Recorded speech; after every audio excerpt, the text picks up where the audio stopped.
नमस्कार दोस्तों, स्वागत है आपका अपने YouTube चैनल द अर्थ पर।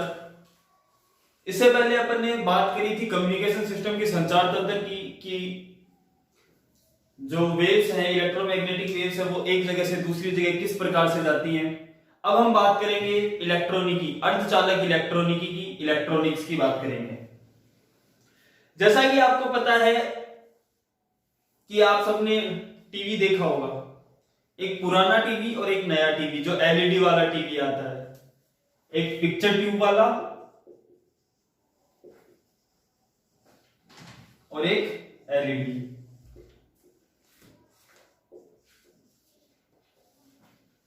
इन दोनों की साइज में भी आपको फर्क होगा। ये बिग होता है और ये स्मॉल।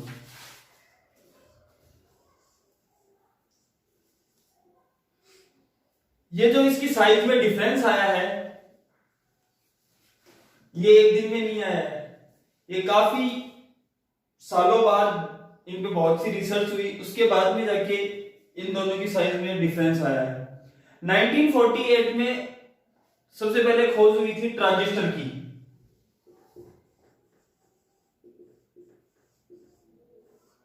जिसमें 3 जंक्शंस होते हैं।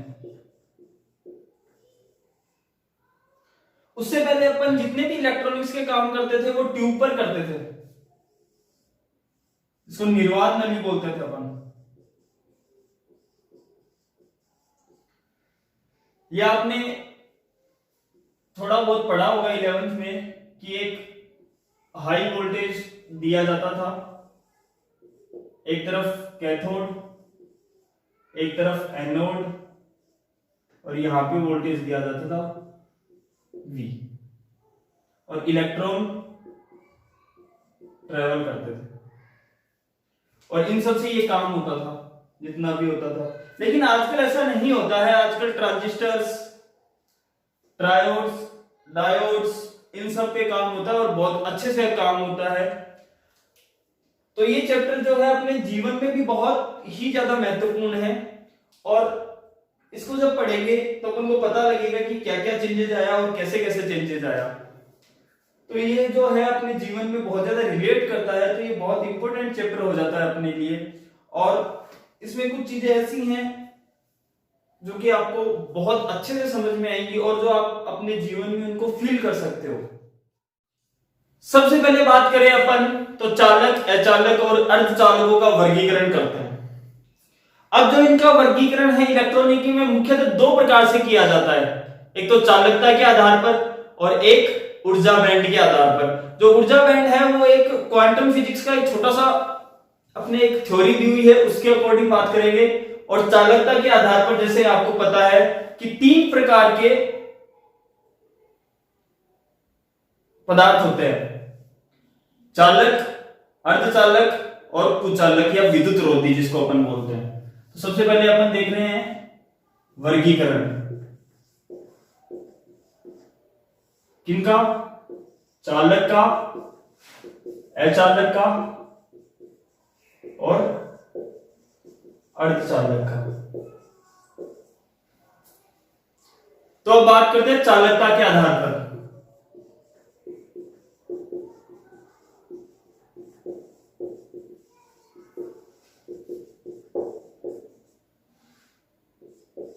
जैसा कि आपको पता है कि चालकता क्या होती है। चालकता होती है कि जब भी कोई धातु या पदार्थ इलेक्ट्रॉन को एक जगह से दूसरी जगह पहुंचा सकता है, या वो अपने अंदर से करंट फ्लो करवा सकता है, धारा प्रवाहित करवा सकता है, तो वो होगा चालक। कुचालक वे पदार्थ जो धारा का प्रवाह नहीं करते हैं, कुचालक होते हैं, जैसे प्लास्टिक। अर्धचालक जो कभी कभी तो धारा का प्रवाह करे और कभी कभी नहीं करे। तो यहां पे अपने पास में 2 टर्म आएगी, चालकता जिसको अपन डिनोट करते हैं सिग्मा से, दूसरा है प्रतिरोधकता जिसको अपन डिनोट करते हैं रो से। अब इन दोनों में क्या संबंध होता है? आपको पता है रो इक्वल्स टू होता है 1/सिग्मा।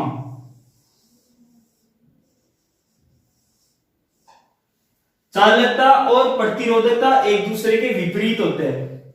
जिसकी चालकता ज्यादा होगी उसकी प्रतिरोधकता कम होगी, और जिसकी प्रतिरोधकता ज्यादा होगी उसकी चालकता कम होगी। ये बात अपन यहां से पता कर सकते हैं। और जैसा कि आपको पता है कि 3 प्रकार के अपने पास पदार्थ होते हैं, चालक, अर्धचालक और कुचालक।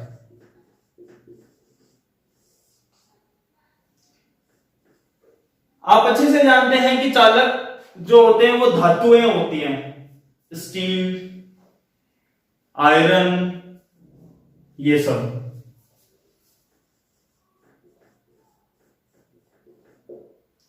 अब धातुएं चालक क्यों होती हैं? क्योंकि इनमें फ्री इलेक्ट्रॉन होते हैं, मुक्त इलेक्ट्रॉन। कुचालक की बात करें तो कुचालक कौन से होते हैं? विद्युत रोधी।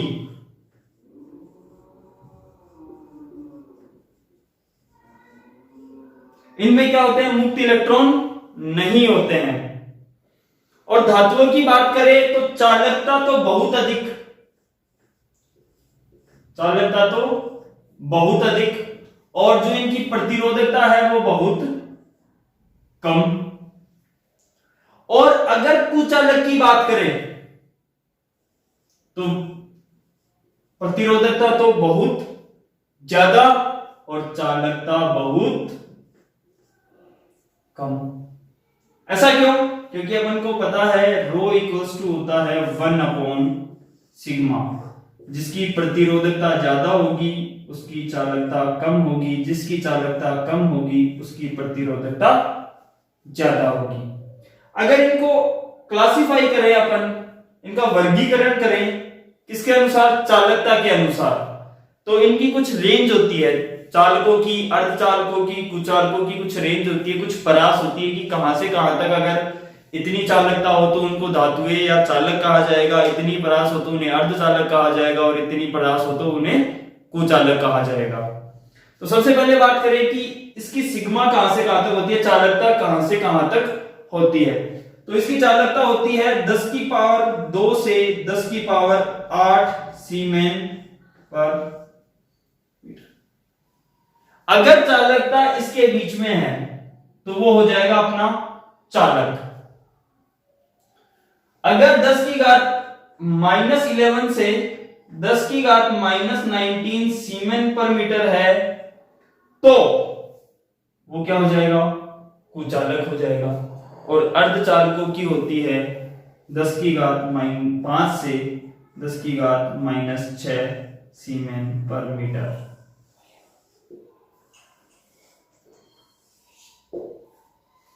अगर इस रेंज में होगा तो वो कहलाएगा अर्धचालक। अगर सेकंड क्लासिफिकेशन की बात करें ऊर्जा बैंड के आधार पर, सेकंड पॉइंट, ऊर्जा बैंड के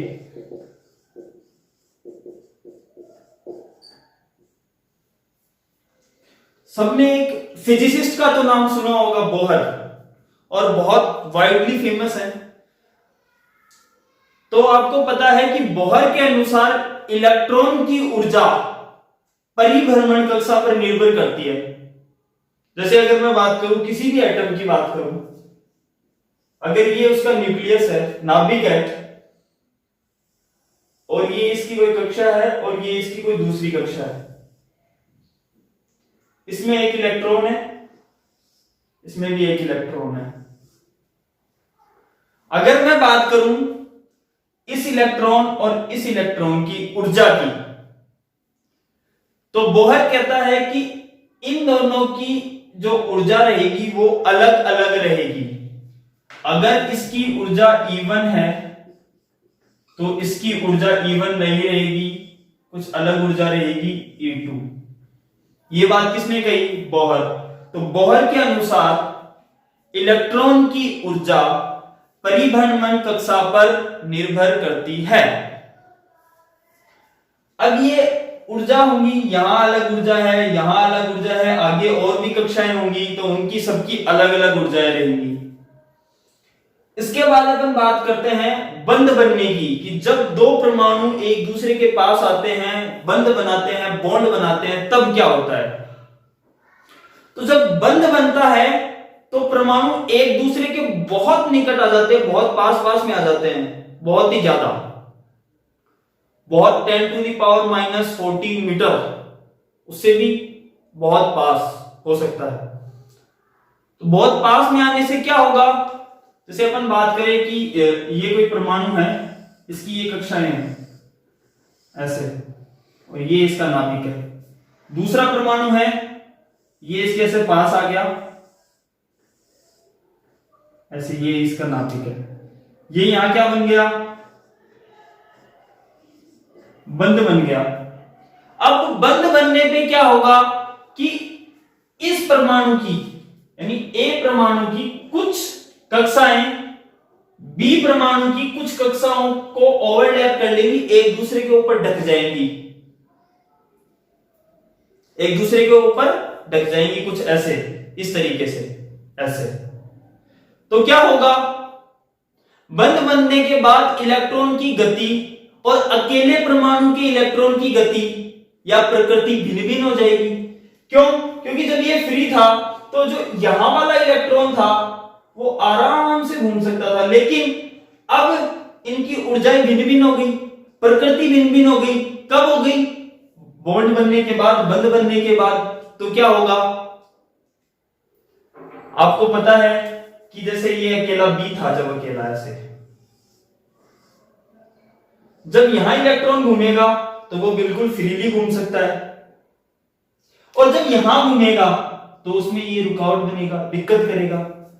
तो क्या, और अपन को एक बात और पता है, बोहर ने एक बात और बोली, क्या बोला कि जब इलेक्ट्रॉन घूमता है तो उसकी प्रत्येक कक्षा की ऊर्जा अलग अलग होती है, या ऊर्जा स्तर भिन्न भिन्न होते हैं, और ऊर्जा का सतत परिवर्तन होता है, लगातार परिवर्तित होती रहती है ऊर्जा। अब यहां क्या होगा कि कुछ ये ढक लेंगे एक दूसरे को, कुछ कक्षाएं एक दूसरे के ऊपर ओवरलैप हो जाएंगी। तो क्या होगा, जैसे कि अब मैं बात करूं, ये एक कक्षा थी ए की और ये दूसरी कक्षा है बी की, ऐसे, फिर ए की, फिर बी की, फिर ए की, ऐसे कुछ ऐसा बन गया। अब इन कक्षाओं की ऊर्जा का क्या बन गया, एक बैंड बन गया। ये क्या है, ऊर्जा बैंड। अब ये ऊर्जा बैंड किसका है, परमाणु का। इससे क्या फर्क पड़ेगा, इससे देखते हैं आगे कि क्या फर्क पड़ेगा। लेकिन ये बना कैसे कि कुछ ऊर्जाएं एक दूसरे के पास निकट आ गई, ऊर्जा स्तर निकट आ गए, तो एक बैंड का निर्माण हो गया। अब इस बैंड को अपन दो भागों में विभाजित करेंगे। कौन कौन सा, एक तो संयोजकता बैंड,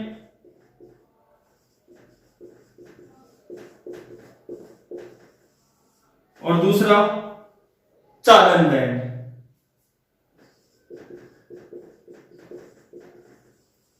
इसको बोलेंगे इंग्लिश में कंडक्शन बैंड, इसको वैलेंस बैंड। यहां तक कोई दिक्कत? अब इन दोनों में क्या अंतर है, कैसे अपन काम करते हैं वो देखेंगे।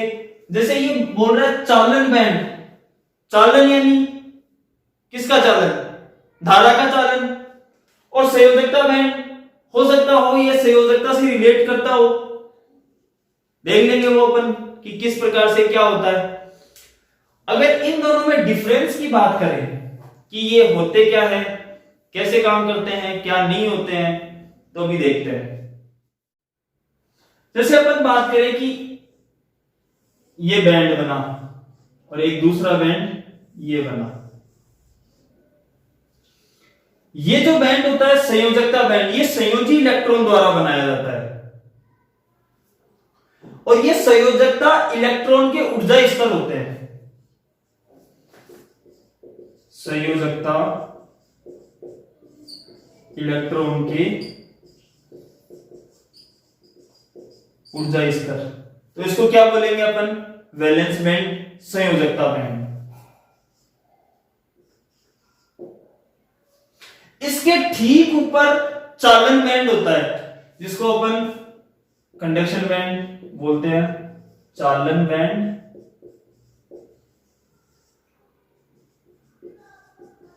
संयोजकता बैंड। यहां तक कोई दिक्कत? यह सामान्यतः रिक्त होता है, खाली होता है सामान्यतः, कोई जरूरी नहीं है कि हमेशा, सामान्यतः रिक्त, यानी यहां कुछ नहीं होता। अब मैं एक नया कॉन्सेप्ट, बिल्कुल एक नई चीज आपको बताने जा रहा हूं कि मान लेते हैं कि इस बैंड को कहीं से ऊर्जा मिल गई, कैसे भी मिल गई हो, जैसे कहीं है अपन शिमला में रखा हुआ था ये परमाणु, इसको जैसलमेर में लेके आ गए। तो आपको पता है जैसलमेर में तापमान उच्च होता है, और तापमान उच्च होता है तो क्या मिलेगी? इसको ऊर्जा मिलेगी। अब ऊर्जा मिलेगी तो क्या होगा? जो कुछ इलेक्ट्रॉन हैं यहां से, जैसे ये इलेक्ट्रॉन था एक, और एक ये इलेक्ट्रॉन था, ये चालन बैंड में चले जाएंगे, यहां आ गए। यहां आने से क्या बन गया? यहां खाली जगह बन गई। अब देखो, यहां की बात करता हूं सिर्फ चालन बैंड की। चालन बैंड में कुछ मुक्त इलेक्ट्रॉन आ गए, और मुक्त इलेक्ट्रॉनों की वजह से क्या चालकता होती है? क्या मुक्त इलेक्ट्रॉनों की वजह से क्या हो गई? चालकता। तो यहां चालकता किसकी वजह से है? इलेक्ट्रॉन की वजह से। कौन से बैंड में? चालन बैंड में। अब बात करते हैं इसकी। ये इलेक्ट्रॉन चला गया, ये वाला भी इलेक्ट्रॉन चला गया, तो यहां पे क्या बन गया? होल। इनको बोलेंगे होल। अब यहां होल बन गया, तो आपको पता है कि यहां से और यहां से इलेक्ट्रॉन गया है, तो इस पे कैसा चार्ज होगा? कैसा आवेश होगा? प्लस, दोनों जगह। होल पे कैसा आवेश होता है? प्लस आवेश होता है। अगर मैं होल की डेफिनेशन की बात करूं कि होल होता क्या है, तो इलेक्ट्रॉन की रिक्ति का वह परिपथ जिसका आवेश इलेक्ट्रॉन के विपरीत तथा बराबर होता है। यानी मैं बात करूं आवेश किसका? होल का। तो होल पे आवेश क्या होता है? इलेक्ट्रॉन के बराबर। और होल होता क्या है? इलेक्ट्रॉन की रिक्ति का वह परिपथ जिसमें इलेक्ट्रॉन के बराबर आवेश होता है तथा प्रकृति विपरीत होती है। यहां तक कोई दिक्कत? अभी तक जब भी अपन पढ़ते थे तो चालकता पढ़ते थे किसकी वजह से? सिर्फ और सिर्फ इलेक्ट्रॉन की वजह से। लेकिन जैसे ही इलेक्ट्रॉनिकी पढ़ेंगे, और जैसा कि अपन ने स्टार्ट कर दिया है, तो यहां पे चालकता किसकी वजह से भी होती है? होल की वजह से।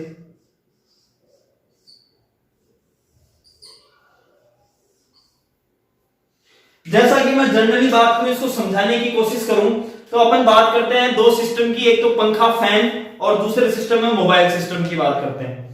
आपको पता है फैन में जैसे ही अपन करंट देते हैं तो फैन चलने लग जाता है, और जैसा बैटरी है अपने मोबाइल में, जो बैटरी है वो भी अगर उसको करंट देंगे तो वो भी चलने लग जाएगा। लेकिन मुझे एक बात जरा सोच के बताना, ऐसे कौन सी चीज है इन दोनों में से कि जो जल्दी गर्म हो जाएगी? सोचो जरा इस बात पे थोड़ा। तो ऑब्वियसली आप बोलोगे मोबाइल को अगर अपन 2-2.5 घंटे लगातार यूज करने लग जाते हैं तो वो बहुत जल्दी से गर्म हो जाता है। क्यों? पंखा क्यों नहीं होता है? क्योंकि पंखे के अंदर जो चालकता होती है वो सिर्फ और सिर्फ इलेक्ट्रॉन की वजह से होती है। लेकिन जो मोबाइल है उसमें जो चालकता होती है वो इलेक्ट्रॉन और होल दोनों की वजह से होती है, क्योंकि ये जो मोबाइल है एक इलेक्ट्रॉनिक्स गैजेट है जो कि अपन पढ़ रहे हैं। जैसा कि आपकी समझ में आ गया है कि मोबाइल जल्दी गर्म क्यों हो जाता है, उसमें चालकता इलेक्ट्रॉन और होल दोनों की वजह से होती है। यहां तक कोई दिक्कत? ठीक है। यहां पे जैसा कि अपन ने बताया कि बाह्य ऊर्जा प्राप्त करके संयोजी बैंड से किसमें चले गए? इलेक्ट्रॉन चालन बैंड में। इसकी जो न्यूनतम ऊर्जा है इसको अपन नाम देते हैं EC। चालन बैंड की न्यूनतम ऊर्जा को मैं नाम दे रहा हूं EC, और संयोजी बैंड की जो अधिकतम ऊर्जा है इसको मैं नाम दे रहा हूं EV। ये संयोजी बैंड की अधिकतम है, मैक्सिमम है, और ये चालन बैंड की मिनिमम है। अब इन दोनों के बीच में कुछ गैप है, इसको मैं नाम देता हूं EG। यहां तक कोई दिक्कत? अब EG बराबर मैं क्या लिख सकता हूं? EC min minus EV max, और इसका नाम है बैंड ऊर्जा अंतराल या वर्जित ऊर्जा अंतराल। क्यों? क्योंकि यही ऐसी चीज है जो चालन बैंड को और संयोजी बैंड को डिफर कर रहा है, अलग अलग कर रहा है, जिसकी वजह से क्या होगा कि इलेक्ट्रॉन यहां से यहां नहीं जा पाएंगे जब तक कि उनको इतनी ऊर्जा नहीं मिल पाए। अगर मैं मान लूं कि ये 10 वोल्ट है, सपोज कर रहे हैं, इतना ज्यादा नहीं होता है लेकिन हम सपोज कर रहे हैं कि 10 वोल्ट है, और मैंने इन इलेक्ट्रॉन को 7 वोल्ट ऊर्जा दी है, तो ये क्या जा पाएंगे? नहीं। अगर मैं इनको 10.5 वोल्ट, 11 वोल्ट, 12 वोल्ट, 13 वोल्ट अगर यहां से ऊर्जा दूंगा तो वो आराम से चालन बैंड में चले जाएंगे और चालकता को दर्शाएंगे। धन्यवाद दोस्तों, घर पे रहें, सुरक्षित रहें। जैसा कि आपको पता है लॉकडाउन बढ़ा दिया गया है, इसका मतलब यह है कि स्थिति बहुत गंभीर है, तो अपने घर पे ही रखें, अच्छे से तैयारी करें, बाहर नहीं निकले जब तक कि जरूरत नहीं हो। धन्यवाद।